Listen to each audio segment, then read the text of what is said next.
A and B monthly salary ratio అనేవి 3:5గా ఉన్నాయంట. అయితే వీటి ఎక్స్పెండిచర్ రేషియోస్ అనేవి 4:7 అంట. అయితే మనకి ఇద్దరు కూడా ఒక్కొక్కరు 7,000 సేవ్ చేస్తున్నారంట. అయితే బి మంత్లీ శాలరీ ఎంతో మనకి ఫైండ్ చేయమన్నాడు.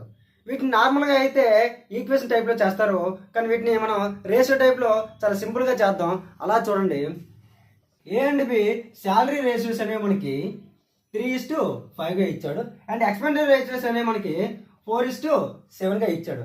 అయితే ఈ రెండింటి మధ్య డిఫరెన్సే కదా మన సేవింగ్స్. సో సేవింగ్స్ అనేవి రెండు కూడా ఒక్కొక్కటి 7,000 సేవ్ చేస్తారని చెప్పాడు.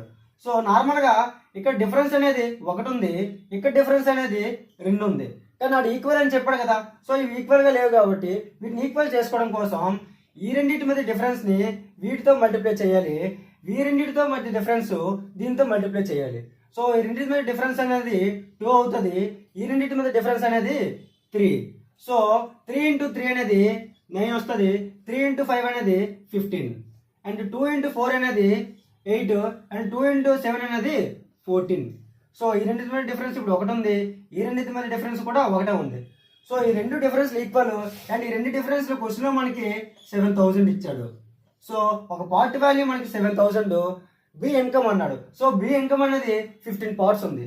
సో 15 పార్ట్స్ అనేవి 15 × 7 అనేది 1,05,000 అవుతుంది. సో బి ఇన్కమ్ అడిగితే ఇది. ఇన్ కేస్ ఏ ఇన్కమ్ అయితే 9 పార్ట్స్ వాల్యూ ఫైండ్ చేస్తే సరిపోద్ది. ఇలాంటి షార్ట్ కట్స్ మన వీడియోలో చాలా ఉన్నాయి, నచ్చితే ఒకసారి పేజ్ ఓపెన్ చేయండి, శివ షార్ట్ కట్స్.